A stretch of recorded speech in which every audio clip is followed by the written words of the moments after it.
मेरी शादी एक कम उम्र सुंदर लड़की से हुई थी। मैं बहुत खुश था, लेकिन शादी के 2 महीने बाद मुझे रोजी रोटी कमाने के लिए दुबई जाना पड़ा। वो बहुत रोई, बोली कि मत जाओ। मुझे लगा जैसे वो डरी हुई है। मैंने डर की वजह पूछी तो वो घबरा गई। मेरा दुबई जाना मजबूरी थी। मैं चला गया, लेकिन वो मुझसे बात भी नहीं करती थी। 4 महीने बाद जब मैं गुस्से में हिंदुस्तान वापस आया, यह सोचकर कि उसका दिमाग ठीक करूंगा, तो देखा कि मेरे घर पर ताला लगा हुआ था। मैं हैरान रह गया और पड़ोसियों से पूछा कि मेरी पत्नी और घरवाले कहाँ गए। अभी मैं पूछ ही रहा था कि घर के अंदर से हल्की सी चीख सुनाई दी। मैंने तुरंत ताला तोड़ा, अंदर गया तो जो दृश्य देखा, मेरी आंखें फटी की फटी रह गईं। मैं जैसे ही वापस जाने के लिए मुड़ा, मेरे दिल को अजीब सी बेचैनी महसूस हुई। ऐसा लगा जैसे मैं यहाँ कुछ छोड़ कर जा रहा हूँ। मुझे यहाँ से नहीं जाना चाहिए। मैंने घबरा कर चारों ओर देखा। मोहल्ले वाले अपने अपने घरों में लौट चुके थे। जब उन्हें पता चला कि मैं दुबई से वापस आ गया हूँ, तो सभी मुझसे मिलने आए थे, लेकिन दरवाजे की ओर इशारा करते हुए बोले कि तुम्हारे जाने के 2 महीने बाद ही यहाँ ताला लग गया था। इसके बाद हमने कभी किसी को भी इस घर में आते जाते नहीं देखा। पता नहीं तुम्हारी पत्नी कहाँ चली गई। यह बातें सुनकर मेरे रोंगटे खड़े हो गए, लेकिन मैं संयम से खड़ा रहा। मेरे दिमाग में यह भी चल रहा था कि पता नहीं मेरी पत्नी के साथ क्या हुआ होगा। जब मैं अपने घर गया तो मेरी माँ ने भी दुख जताया और कहा, तुम्हारे जाने के बाद मैंने अंजलि से कहा था कि मेरे पास आकर रह लो, लेकिन उसने मना कर दिया। पहले पहल तो मैं बहुत हैरान हुई, जोर भी दिया कि कैसे अकेली रहोगी, मगर वो अपनी बात पर अड़ी रही, कहती रही नहीं, मैं यहीं पर ही रहूंगी। तो मैंने कोई जबरदस्ती नहीं की। 1 हफ्ते बाद जाकर देखा तो तुम्हारा घर बंद था। लोगों से पूछा तो उन्हें भी कुछ पता नहीं था। यह बातें जैसे तैसे मैं सुनता जा रहा था, उतना ही परेशान होता जा रहा था। माँ मुझे समझा रही थी कि चलो कोई बात नहीं, मिल जाएगी, और अगर ना भी मिली तो वो खुद छोड़कर गई होगी। उसके पीछे खुद को मत थकाओ और चैन से रहो। मैं नींद की गोली खाकर सोने चला गया। कुछ देर की कोशिश के बाद नींद भी आ गई। पता नहीं मैं कितनी देर तक यूं ही सोता रहा। अचानक मुझे एक अजीब सा सपना आया। अंजलि मेरे ख्वाब में थी और बहुत जोर जोर से रो रही थी। कह रही थी, तुमने अच्छा नहीं किया, मुझे इन दरिंदों के हवाले करके चले गए। यह मुझे जानवरों की तरह रखते हैं। अमित, तुम कहाँ हो? भगवान का वास्ता है, मुझे बचा लो। यह कहते ही वो फूट फूट कर रोने लगी। मैं उसे दिलासा देने के लिए जैसे ही आगे बढ़ा, मेरा सपना टूट गया। मैंने जोर से अंजलि को पुकारा, लेकिन वो केवल मेरे ख्वाब में थी, हकीकत में नहीं। मैं बौखला कर इधर उधर देखने लगा और खुद को अपने कमरे में बिस्तर पर पाया। तुरंत उठकर पानी का एक गिलास पिया। इसके बाद मैं मोबाइल लेकर घर से बाहर निकल आया।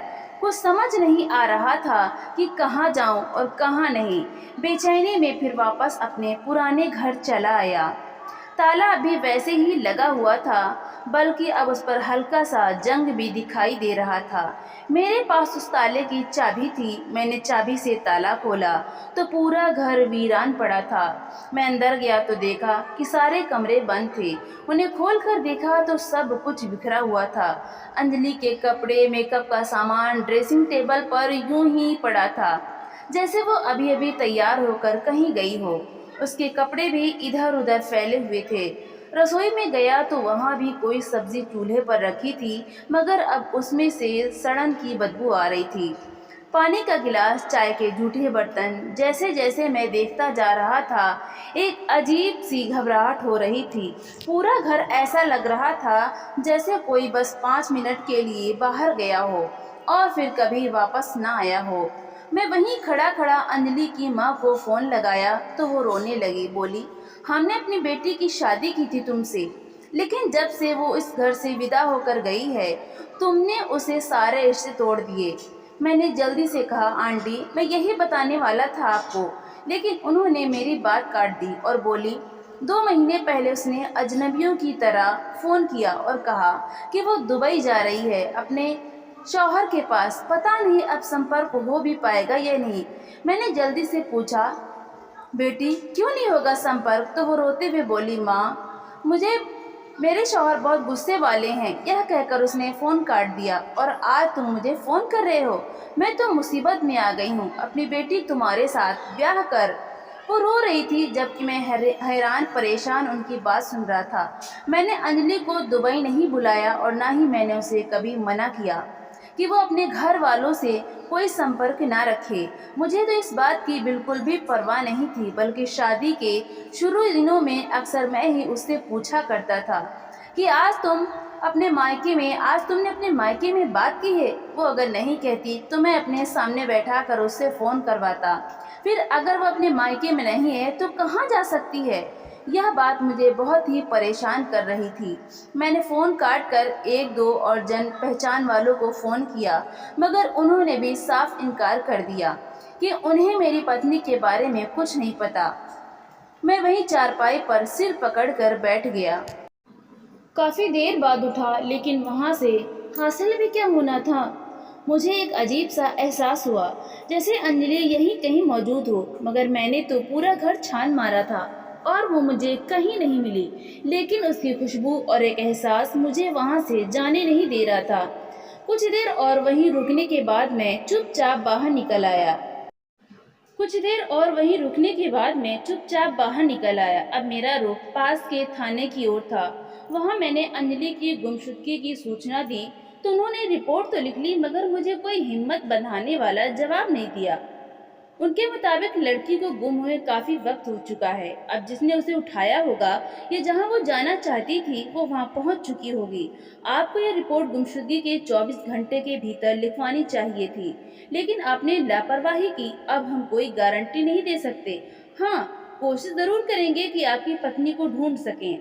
मैं वहां से भी मायूस होकर बाहर निकल आया।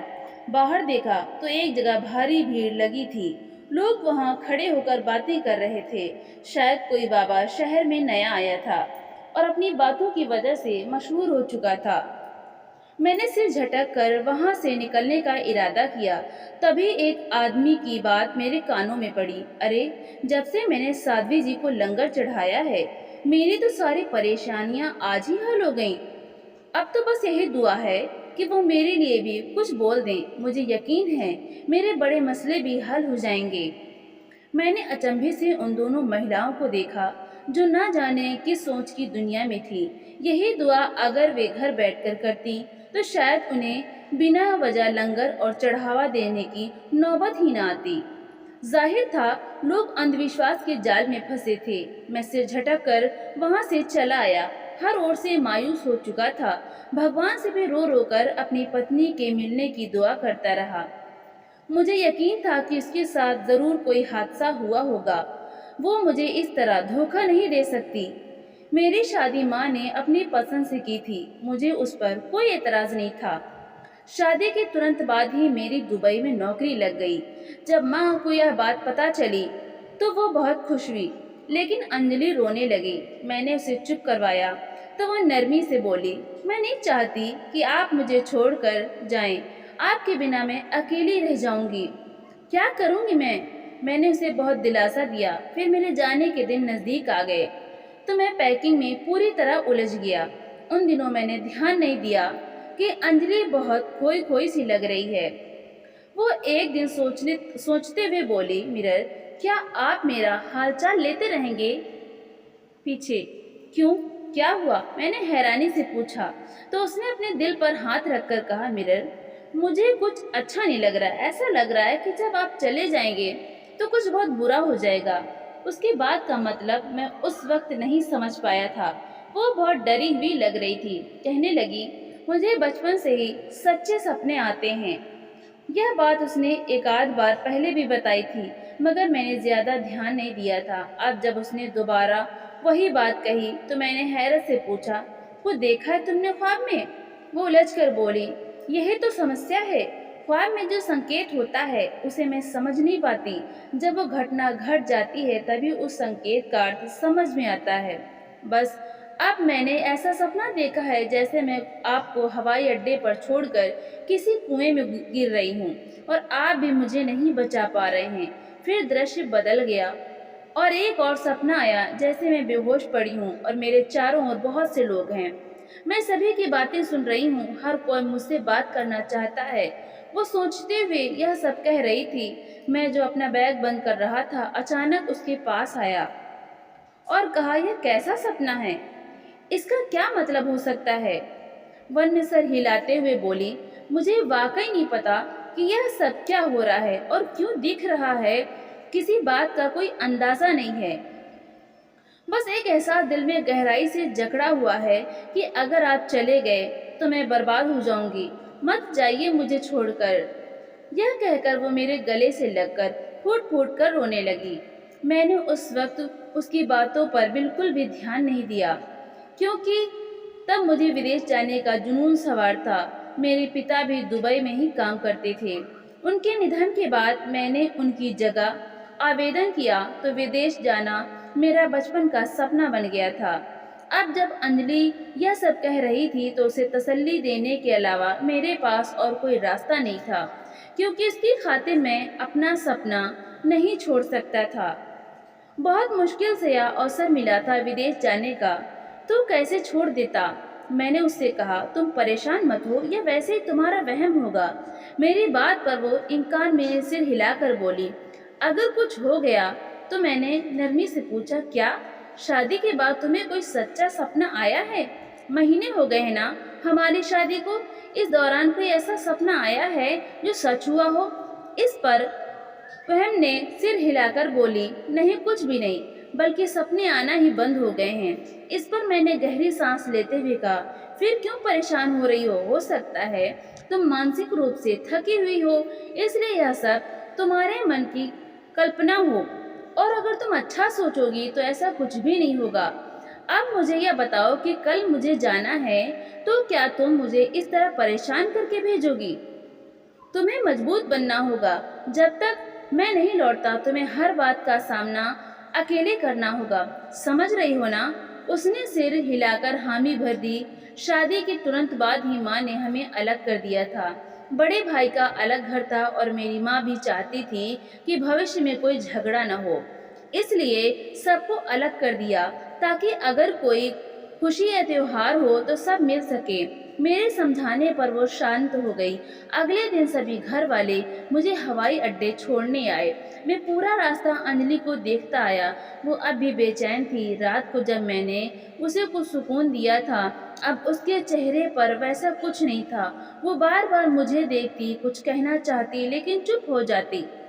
लेकिन मैंने बड़े खूबसूरती से उसकी सारी बेचैनी को नज़रअंदाज कर दिया, क्योंकि उस वक्त मेरा ध्यान सिर्फ विदेश जाने पर था। मुझे लगा कि वहां जाकर हमारी जिंदगी पूरी तरह बदल जाएगी। काश उस समय मैं रुक जाता, अपनी पत्नी के ख्वाब को समझने की कोशिश करता, तो आज मेरे घर में मेरी पत्नी मौजूद होती। हे भगवान, अब मैं क्या करूं, कहाँ जाऊं? करीब एक हफ्ता बीत चुका था और यह पूरा हफ्ता मैंने गहरे मानसिक तनाव में बिताया। वहां पर भी मुश्किल से 1 महीने तक ही मेरी अंजलि से बात हो सकी। उसके बाद उसका मोबाइल और नंबर दोनों ही बंद हो गए थे। व्हाट्सएप पर भी वो ऑनलाइन नहीं आ रही थी। अभी मेरी वापसी में कुछ समय था, लेकिन जब मैंने अंजलि की जुदाई से पैदा हुई गहरी खामोशी को महसूस किया तो खुद को रोक नहीं पाया, और जो पहली टिकट मिली उसी से वापस लौट आया। वापस आकर वही हुआ जिसका अंजलि को डर था। अब उसके सपनों के आधार पर मैं उसे कहाँ ढूंढता, कहाँ से वो कुआं लाता और कहाँ से उन लोगों की भीड़ को खोजता। जब हफ्ता बीतने पर भी वो नहीं मिली तो माँ ने मुझे समझाने की कोशिश की, और कहाँ कहीं चली गई होगी, पर तुम बेवजह परेशान क्यों हो रहे हो? यह आजकल की लड़की है, ऐसे ही करती हैं। जब पति बाहर जाता है तो नई दोस्तियां कर लेती हैं और भाग जाती हैं। माँ अंजलि ने आपसे कुछ भी नहीं कहा? इसका क्या मतलब? कोई इशारा या कुछ भी जिसे वो बता सके कि उस पर क्या बीत रही है? इस बात पर माँ गंभीरता से बोली, अरे बेटा, जब तुम अपनी बातें अपनी माँ से नहीं करते तो वो तो फिर मेरी बहू है, वो क्यों अपनी खास बातें मुझे बताने लगेगी? तुम भी अजीब बातें करते हो। मैं चुप हो गया। ठीक 2 दिन बाद मुझे फिर से वही सपना आया, लेकिन इस बार सपना थोड़ा अलग था। एक बंद कमरा था जहां अंजलि बंधी हुई थी और उसकी आंखें बंद थी, जैसे वो सो रही हो, लेकिन दरअसल वो जाग रही थी। जैसे ही मैंने कमरे में अंजलि को देखा तो वो मुझे देखकर जोर जोर से रोने लगी और बोली, तुम ही हो मेरे अपराधी, तुमसे जुड़े रिश्ते मेरे अपराधी हैं। मैंने मना किया था लेकिन तुम नहीं रुके, तुमने मेरी कोई खबर नहीं ली और मैं यहाँ हर रोज मरती रही। मुझे यहाँ से बाहर निकालो। मैं हर तुम्हें भगवान का वास्ता है, मुझे इस नरक से बाहर निकालो। वो देखो, वो लोग मेरी जान के पीछे पड़े हैं। मेहर, मुझे उनके सवालों से बचा लो, मुझे झकझोरते हैं, वे यातनाएं देते हैं। उसने हाथ से एक और इशारा किया तो मैंने गर्दन घुमा कर देखा। वहाँ एक बहुत बड़ी दीवार में लगी खिड़की थी, जहाँ अनगिनत लोग खड़े अंजलि को पुकार रहे थे। वो बार बार मुझे बुला रही थी कि मुझे यहाँ से ले चलो, यह लोग मुझे मार डालेंगे।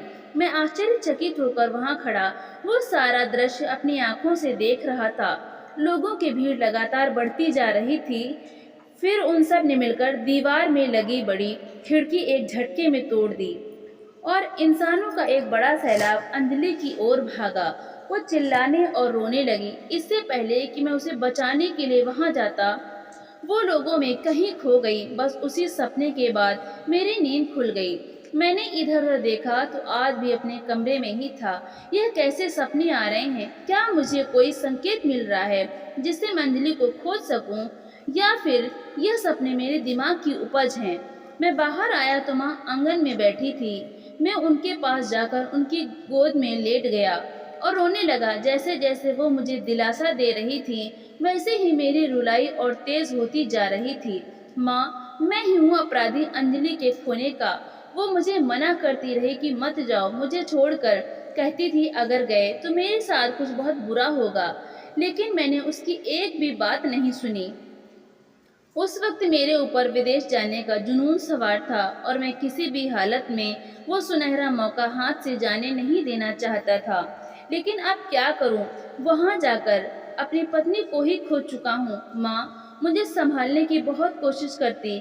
वो अक्सर मेरा ध्यान अंजलि से हटाने में लगी रहती, ताकि मैं बेवजह सोच सोच कर पागल न हो जाऊं। एक दिन मैं अपने घर यूं ही बैठा हुआ था जब माँ की एक सहेली हमारे घर आई। अरे मिरर, तुम कब वापस आए?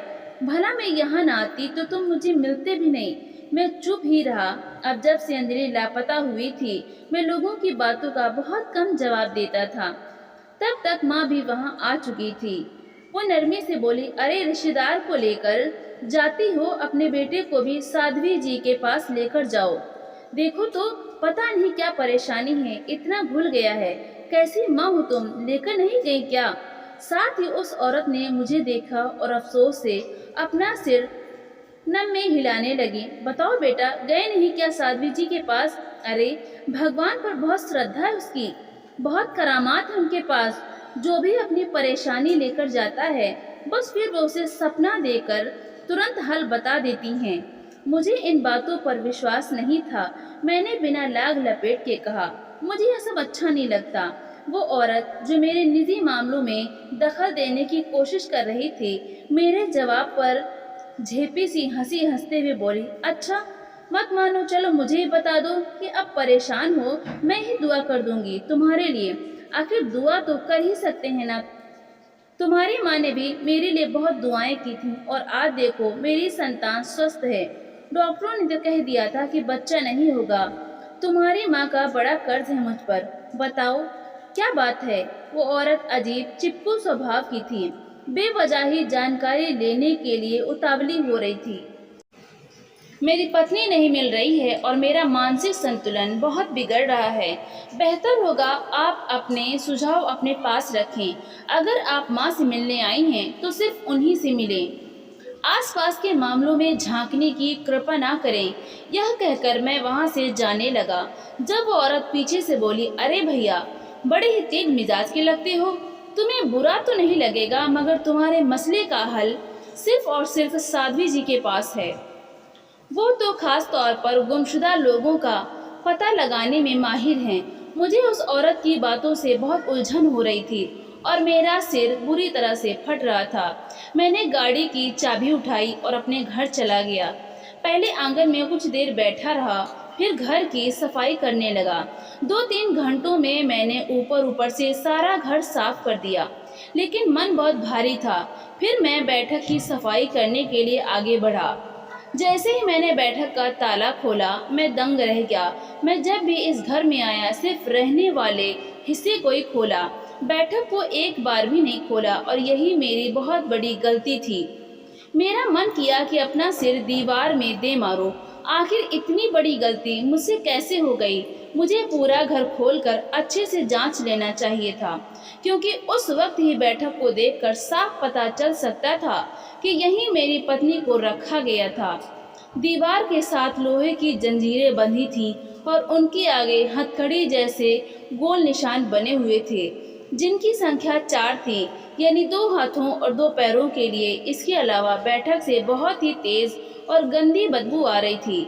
वहीं पर खाने के बर्तन और पानी का कूलर बहुत ही बेतरतीब तरीके से फेंका हुआ था। बैठक का फर्नीचर खींचकर एक दीवार से लगाया गया था। मैं तुरंत बैठक के दूसरे दरवाजे की ओर भागा, जो पीछे वाली गली में खुलता था। लेकिन वो गली मेन गेट वाली गली नहीं थी, बल्कि उससे पीछे की गली थी। यानी जो भी व्यक्ति था, उसने मेरी पत्नी को मेरे ही घर में छिपा कर रखा था और बड़ी चालाकी से सभी को धोखा दे रहा था, यह दिखाकर कि वो घर महीनों से बंद है, ताकि किसी को शक न हो और वो आराम से अंजलि को वहीं रख सके। इसके बावजूद मुझे यह बात समझ नहीं आ रही थी कि अगर उसे अंजलि को घर में ही रखना था, तो उसे बांध कर क्यों रखा गया था, और आखिर उसका मकसद क्या था। हालात बहुत खराब हो चुके थे। मैंने उसी वक्त पुलिस को फ़ोन किया और उन्हें पूरी स्थिति बताई। कुछ ही देर में पुलिस पहुंच गई और उन्होंने उस जगह को सील कर दिया। हथकड़ियों को उतारकर फॉरेंसिक जांच के लिए भेजा गया। एक दिन में रिपोर्ट आ गई, जिसमें यह पुष्टि हुई कि वहां अंजलि ही थी, जिसे कुछ दिन पहले ही वहां से कहीं और ले जाया गया था। पुलिस अधिकारियों ने मुझसे पूछा, क्या आपको किसी पर शक है? मैंने ना में सर हिला दिया, क्योंकि सच में मुझे किसी पर शक नहीं था। उन्होंने कहा, जरा अच्छे से सोचिए, क्या आपकी पत्नी किसी से डरती थी? क्या उन्होंने आपको कभी कोई इशारा दिया हो या कोई ऐसा अजीब वाकया हो जिस पर आपने ध्यान न दिया हो? मैंने बहुत सोचने के बावजूद कोई ऐसा इंसान या वाकया याद नहीं कर पाया जिसमें अंजलि का किसी से झगड़ा हुआ हो, या उसने कभी बताया हो कि अतीत में उसके साथ कुछ बुरा हुआ था।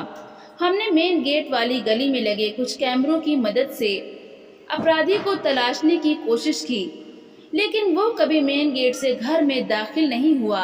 एक बार बस मेहर की माँ उस गली में गई थी। जब पुलिस ने पिछली गली में जाकर देखा, तो वहाँ कोई भी कैमरा मौजूद नहीं था, जिससे अपराधी की हरकतें रिकॉर्ड नहीं हो सकी। इसके बाद पुलिस ने मेरी माँ को हिरासत में लेने की बात की, तो मैंने सख्ती से मना कर दिया। मैंने कहा, खबरदार, अगर किसी ने मेरी माँ को परेशान करने की कोशिश की, क्योंकि उनके अलावा ऐसा कोई सुराग नहीं था जो किसी और की तरफ इशारा करता। जब पुलिस ने कहा कि कम से कम एक बार तो हमें आपकी माँ से पूछताछ करनी पड़ेगी, तो मैंने चुपचाप अंजलि का केस वापस ले लिया। इस पर पुलिस वाले बहुत नाराज हुए। जब माँ को इस बारे में पता चला, तो वो बहुत गुस्से में बोली, बेटा, तुमने ठीक नहीं किया। वो लोग तो अपना काम ही कर रहे थे, उन्हें करने देना चाहिए था। जांच तो कम से कम बंद ना कराई जाती। हो सकता है कुछ देर बाद अपराधी का कोई सुराग मिल ही जाता। माँ मुझे डांट रही थी, लेकिन मैं अपनी माँ पर कोई आरोप नहीं आने देना चाहता था। भगवान बेहतर करेगा, आप चिंता ना करें। अगर भगवान ने हमें अंजलि का कोई न कोई सुराग देना तय किया है, तो हमें कुछ नहीं होगा। देखिएगा, वो खुद ब खुद हमारे सामने आ जाएगी। और अगर ऐसा नहीं हुआ, तो हम लाख कोशिश कर लें, फिर भी वो हम तक नहीं पहुंच पाएंगे। लेकिन इस समय मैं आपको तकलीफ नहीं दे सकता और ना ही देना चाहता हूँ। यह बात सुनकर माँ रोने लगी और मुझे बहुत सारी दुआएं देने लगी। मैं कमरे में आया और बुजुर्गों की तरह गीता पढ़ी। बार बार भगवान से यही प्रार्थना कर रहा था कि मेरी पत्नी को अपनी सुरक्षा में रखें। मैंने उसे अकेला छोड़कर बहुत बड़ी गलती की है। अब मैं अपनी गलती पर बहुत पछता रहा हूँ। करीब 15 मिनट तक यूं ही दुआ करता रहा। इसके बाद मेरे अंदर एक अजीब सा सुकून फैलने लगा। दुआ करके उठा ही था कि मुझे अपनी कंपनी की तरफ से मैसेज आया। उन्हें किसी एजेंट से काम करवाना था, तो उन्होंने मेरी छुट्टी रद्द कर दी और जल्द से जल्द वापस बुलाया। मगर मैंने उसी वक्त बिना सोचे समझे उन्हें इस्तीफ़ा भेज दिया। तभी माँ कुछ लेने कमरे में आई, तो मैंने उन्हें नौकरी छोड़ने के बारे में बताया, जिससे वो नाराज़ होकर बोली, तुमने इतना बड़ा फैसला इतनी जल्दी क्यों किया? मैंने नरमी से कहा, माँ, एक बार मैं अपनी पत्नी को अकेला छोड़ चुका हूँ।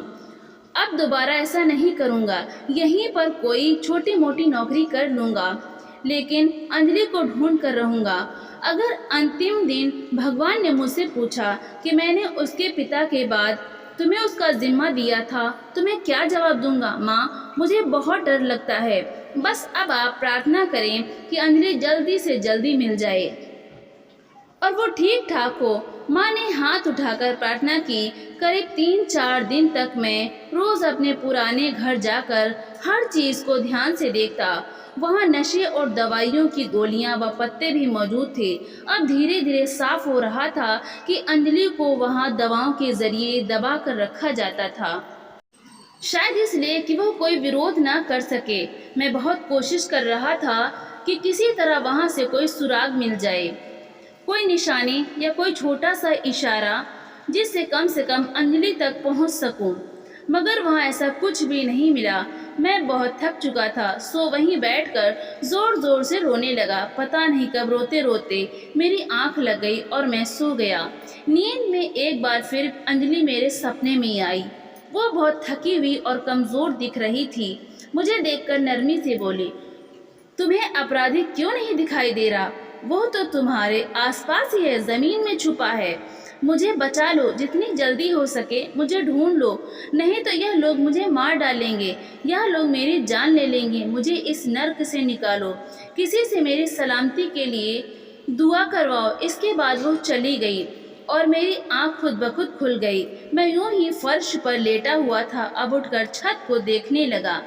अंजलि चाहती थी कि मैं उसे ढूंढ निकालूं, यानी जिसने भी उसे छिपाया है वो जान चुका है कि मैं उसकी तलाश कर रहा हूँ। अगर जल्द से जल्द मैं अपनी पत्नी को नहीं ढूंढ सका तो वे उसे सचमुच मार डालेंगे। तभी वो सपने में इतनी परेशान दिख रही थी। हे भगवान, अब मैं क्या करूँ? मुझे कोई राह दिखा, मुझे कुछ समझ दे, मेरे मार्गदर्शन कर कि मैं अपनी पत्नी को ढूंढ सकूं। यूं ही दुआ करते करते मैंने घर के सारे कमरों को ताला लगाया और बाहर निकल आया। मैं भी मोहल्ले से बाहर निकला ही था कि मुझे अंजलि की सहेली दिखाई दी। मुझे देखकर वो जल्दी से अंजलि के बारे में पूछने लगी। मैंने उससे पूछा, क्या तुम अंजलि से नहीं मिली? वो शर्माते हुए बोली, भैया, आपकी शादी के बाद ही तो मेरी भी शादी हो गई थी। फिर मैं सऊदी अरब चली गई। अभी मिलने के लिए आई हूँ उसी से।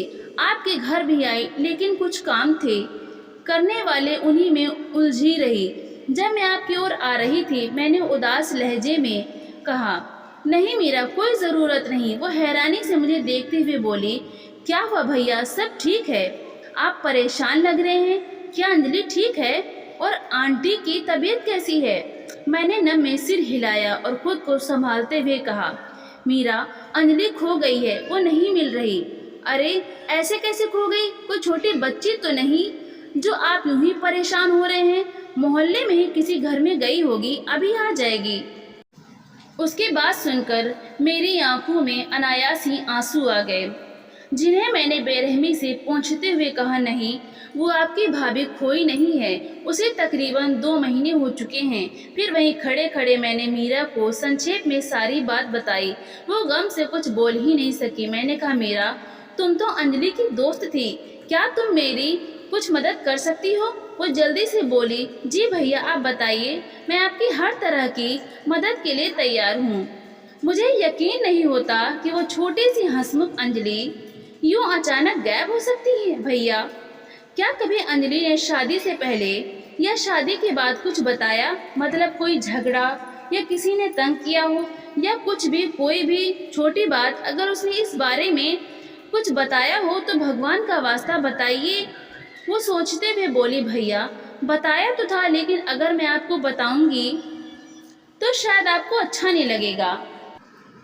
मुझे नहीं लगता यह बात मुझे आपसे करनी चाहिए, मैंने तुरंत कहा। तुम परेशान मत हो, जो भी बात हो खुलकर बताओ, मैं हर बात सुनने के लिए तैयार हूँ। बस भगवान का नाम लेकर कुछ तो इशारा दे दो जिससे मैं अपनी पत्नी तक पहुँच सकूँ। पता नहीं वो किस हाल में होगी। भैया माफ़ करिए, लेकिन एक बार अंजलि ने बताया था कि आंटी का व्यवहार उसके साथ ठीक नहीं था। मैंने उसकी बात काटते हुए कहा, माँ का व्यवहार क्यों ठीक नहीं होगा? माँ ने तो शुरू से ही हमें अलग कर दिया था। फिर जब वो अलग घर में रह रही थी तो माँ उसे क्यों तंग करेंगी? वो धीरे से बोली। तभी तो मैं आपको बताना नहीं चाह रही थी, क्योंकि वो आपकी माँ है, पर अपनी माँ के बारे में कोई भी बुरी बात इंसान सहन नहीं कर सकता, फिर चाहे वो आप हो या मैं। बाकी आपने कोई और बात पूछी तो मुझे बस यही बात याद आई। इसके अलावा मुझे याद नहीं कि अंजलि का कभी किसी से झगड़ा हुआ हो या उसका कोई करीबी दोस्त रहा हो। यह कहकर वो चुप हो गई।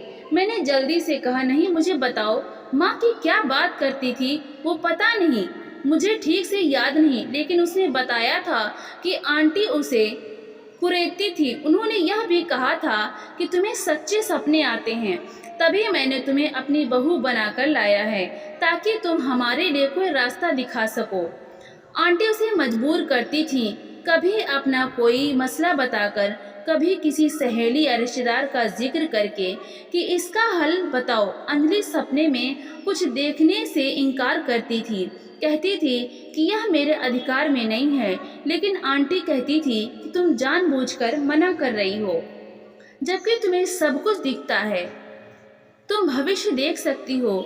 जबकि ऐसा बिल्कुल नहीं था भैया। मैं बचपन से अंजलि को जानती हूँ, उसे सच्चे सपने कभी कभार ही आते थे। बस एक बार उसने आंटी के बारे में यह सब बताया था। यह सुनकर मैं स्तब्ध रह गया, क्योंकि आज तक माँ ने या अंजलि ने मुझसे कभी इन बातों का जिक्र नहीं किया था।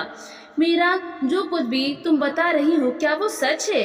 वो नरमी से बोली, भाई मैं अपनी कसम खाकर कहती हूँ, बल्कि शायद मेरी कसम पर भी आपको विश्वास न हो, तो मैं ईश्वर की कसम खाकर कहती हूँ कि जो कुछ बताया है वो सच है। और यह भी बता दूं कि अंजलि आपसे बातें छुपाती थी। वो नहीं चाहती थी कि यह बातें आपको पता चले और आपके और आंटी के बीच कोई गलतफहमी पैदा हो। इसके बाद कुछ और बातें करके मैं वहाँ से चला आया। अब मेरा रुख घर की ओर था। मैं माँ से इन बातों की पुष्टि करना चाहता था। मीरा ने कसम तो खा ली थी, लेकिन जब तक मैं अपनी माँ से इन बातों की सच्चाई की जांच पड़ताल ना कर लेता, मुझे चैन नहीं मिलना था। अंजलि के सपनों वाली बात तो मुझे शादी के बाद ही पता चली थी, और वो भी खुद अंजलि ने ही बताई थी, जबकि माँ ने इस तरह की किसी भी बात का जिक्र मुझसे कभी नहीं किया था। मुझे याद था कि मेरी बहन ने एक बार बातचीत के दौरान बताया था कि जब दोनों की शादी नहीं हुई थी तब उसका एक गहना कहीं खो गया था। अगले दिन वो यूं ही अंजलि से फ़ोन पर बात कर रही थी तो अंजलि ने उसे बता दिया कि तुम्हारा गहना फला जगह पर रखा है।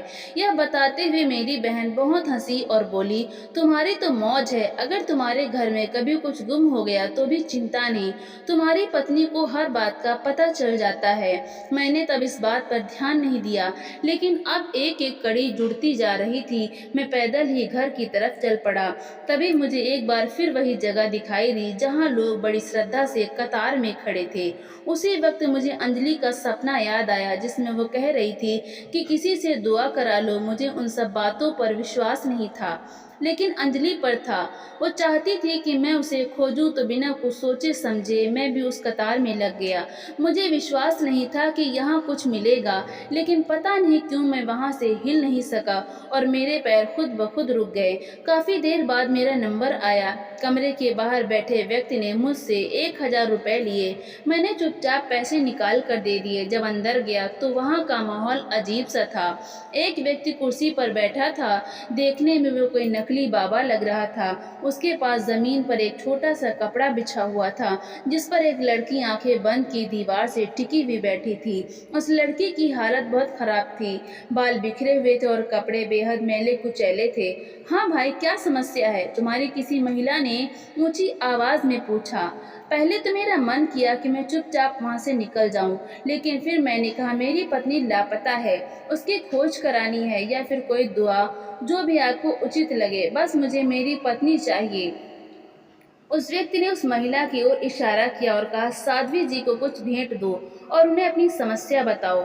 वो सपना देखकर बता देंगी कि तुम्हारी पत्नी कहाँ है। मैंने उस नशे में डूबी हुई महिला की ओर देखा, जो आंखें बंद किए बैठी थी और नशे की गंध चारों ओर फैली थी। यह समझना मुश्किल नहीं था कि वो इस समय बहुत नशे में थी। मैं वापस जाने के लिए मुड़ ही रहा था कि मेरा अगला कदम रुक गया और मेरी सांसें थम गई।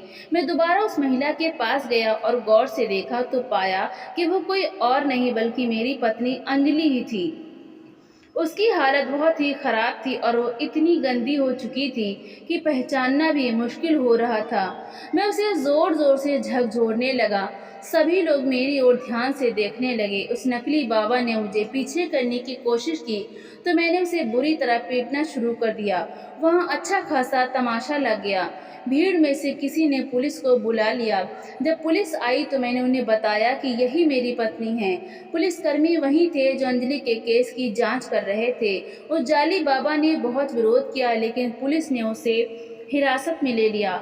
मैं अंजलि से बात करने की कोशिश कर रहा था, लेकिन वो अपने होश में नहीं थी। शुरू में वो बाबा मुंह नहीं खोल रहा था कि यह सब किसके कहने पर कर रहा था, लेकिन जब पुलिस के हाथ वो आदमी लगा तो उसने जो नाम लिया वो मेरे लिए अविश्वसनीय था। उसने मेरी माँ का नाम लिया और कहा कि वही औरत इस लड़की की मदद से गलत धंधा चला रही है। वो उसे शाम को यहाँ से ले जाती है और पता नहीं किस जगह पर रखती है, फिर सुबह वापस ले आती है। यह लड़की सच्चे सपने देखती है और हम उससे दिन में लाखों रुपए कमा लेते हैं। वो पाखंडी बाबा बोलता जा रहा था और मैं धरती पर खड़ा नहीं हो पा रहा था, यह सोचकर कि आखिर मेरी माँ ने यह सब क्यों किया, उन्हें इसकी ज़रूरत क्यों पड़ी। पैसे की अंजलि, वैसे की अंजलि से मेरी शादी भी उन्होंने इसी वजह से करवाई ताकि वे उसे अपने गंदे धंधे के लिए इस्तेमाल कर सकें। मेरे विदेश जाते ही माँ ने अंजलि को नशा और दवाइयाँ देना शुरू कर दी थी। फिर इस घर को ताला लगाकर उसे बैठक में बंद कर दिया और अलग अलग तरह के लोगों से उसका उपयोग करवाती थी। मैं स्तब्ध वहाँ खड़ा था जब एक पुलिस अधिकारी मेरे पास आया और बोला, हाँ भाई, अब बताइए, अब भी आपकी माँ पर कोई जांच ना हो या अभी उन्हें छोड़ दें? अब यह बात साबित हो चुकी थी कि इस सब के पीछे आपकी माँ ही थी। मुझे कुछ भी समझ नहीं आ रहा था। माँ को पुलिस अपने साथ ले गई और उन पर कड़े आरोप लग गए। अंजलि को बहुत भारी मात्रा में नशे की दवाइयाँ दी गई थी, जिसकी वजह से उसका इलाज शुरू हुआ। धीरे धीरे अंजलि की तबीयत में सुधार आने लगा, लेकिन हमारे रिश्ते पर जो जख्म लग चुका था वो कभी पूरी तरह भर नहीं पाया।